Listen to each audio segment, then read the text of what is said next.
Entrevista da semana.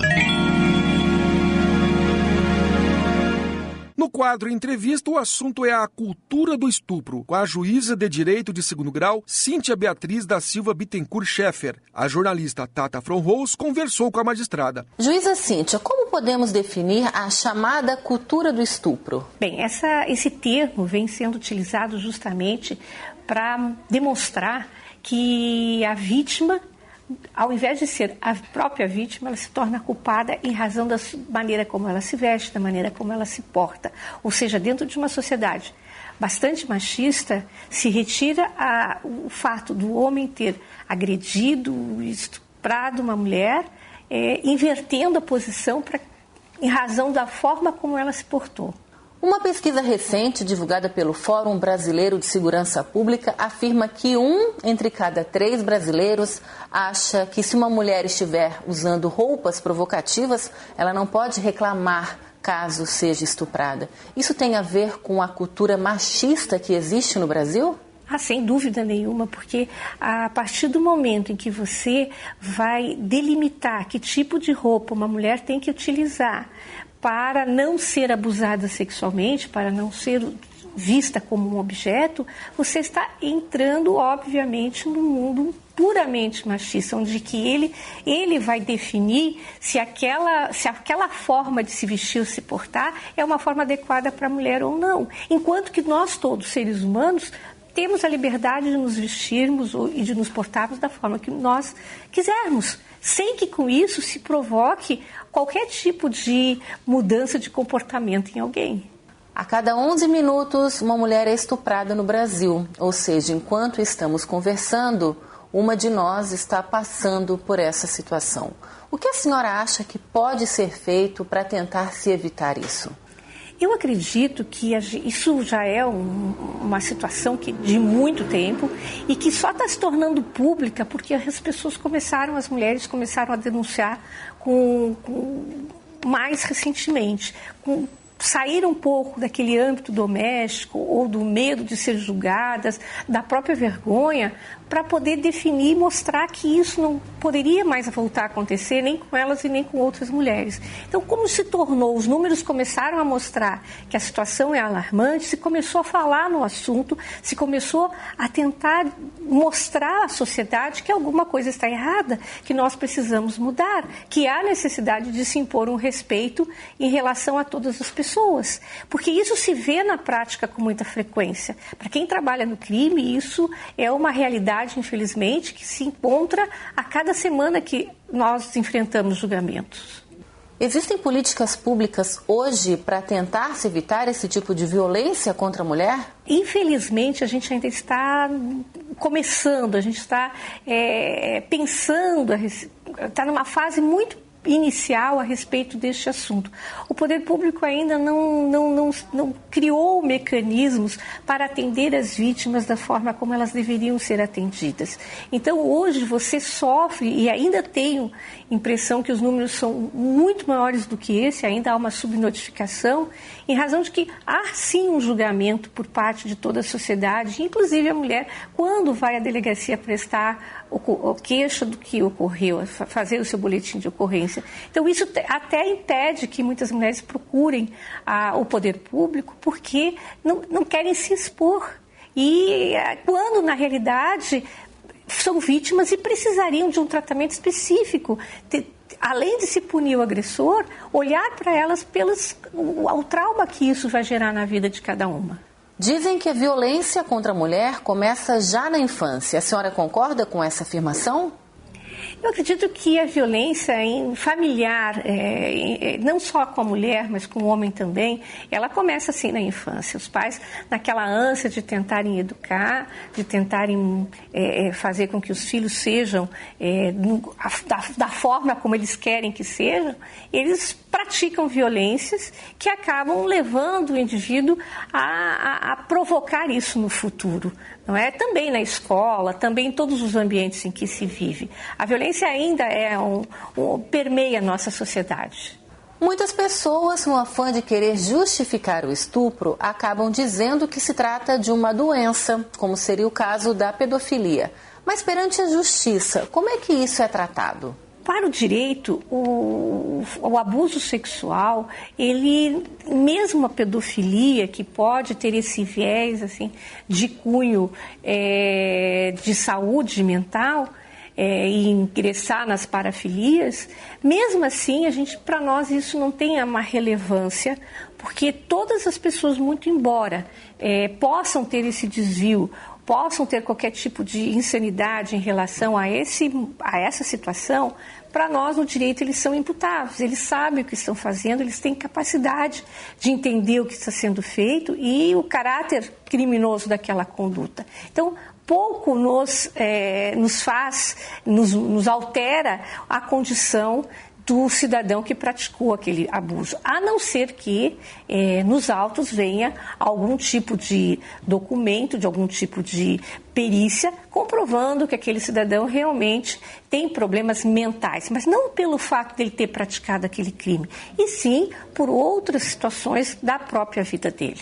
E já que estamos falando de infância, 93% dos estupradores de crianças e adolescentes de até 13 anos são homens e geralmente conhecem as vítimas.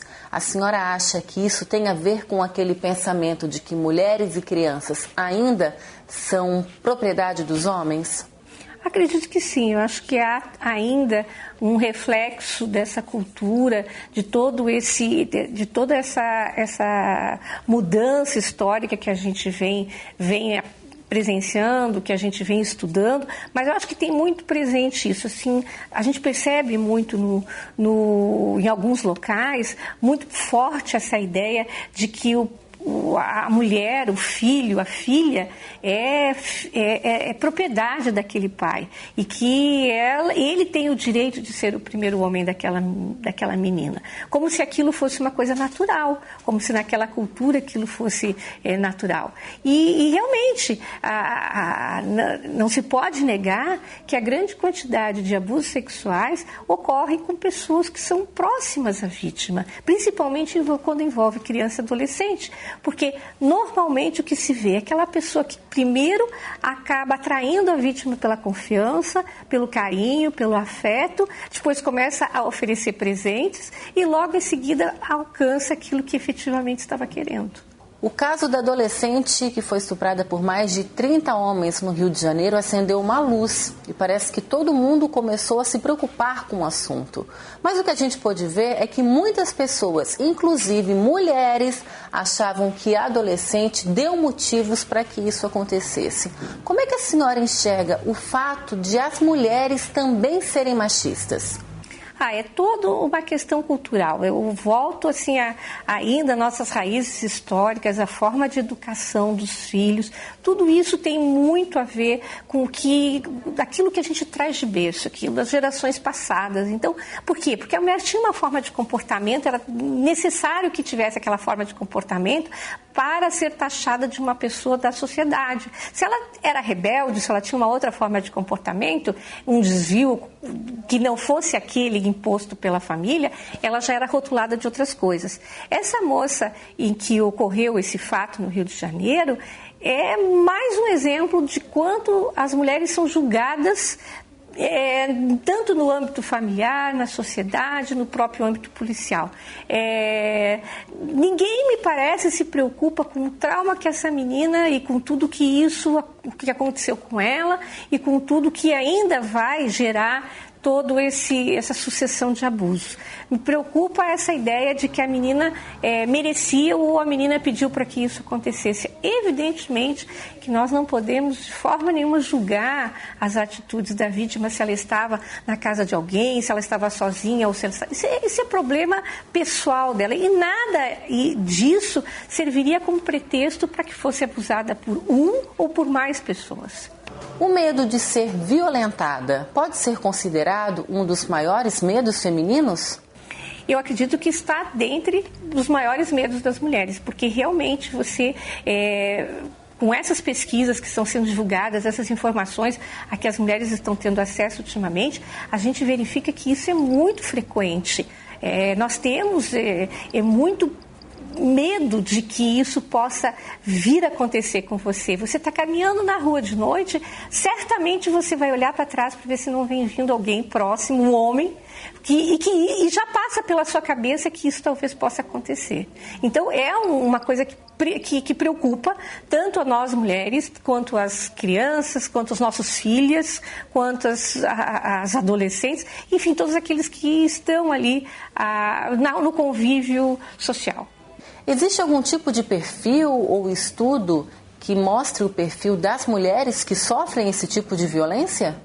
Não vi nenhum estudo ainda que indicasse qualquer tipo que tipo de mulher teria mais chance de ser estuprada ou não. Na realidade, pelo contrário, basta ser mulher, né? Tanto criança como adolescente, como mulher adulta, como mulher madura, como idosa, todas elas não estão livres de sofrer esse tipo de abuso.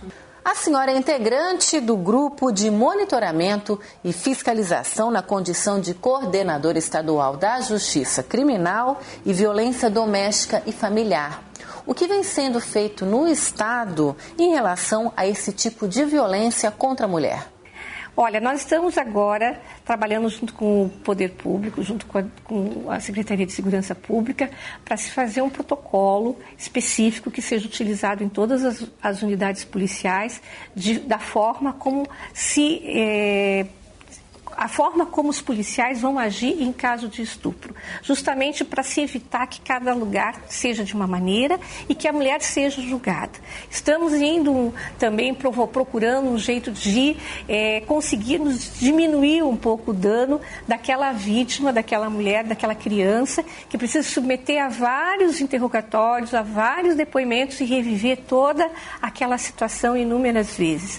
E entre outras situações, para que não vai se apagar, nem vai se impedir que a mulher vai melhorar a situação, mas vai se, pelo menos, tentar minimizar o prejuízo, minimizar os danos ocorridos. Em relação às leis, como o Legislativo atua hoje, principalmente com relação às vítimas de estupro?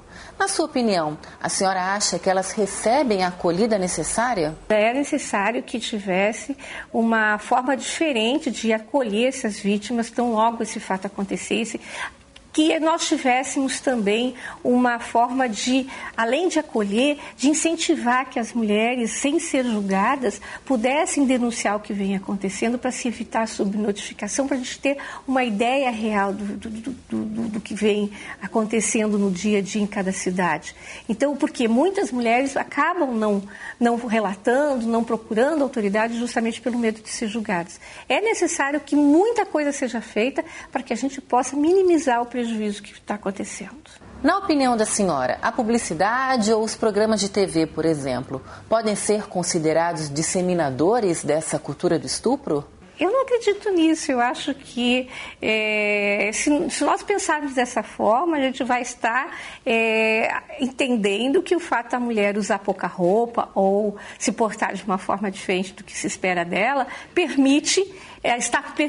está dando ok para que seja abusada sexualmente. Não significa que você vai ver um programa, uma programação, uma propaganda na televisão em que uma mulher está de biquíni, que isso dá acesso a qualquer mulher que está passando na rua ou que provoca libido nos homens. De forma nenhuma. Cada um tem que saber os seus limites, tem que saber lidar com o respeito ao ser humano. Juíza Cíntia, muito obrigada pela sua entrevista e por alguns esclarecimentos relacionados a esse assunto. Obrigada.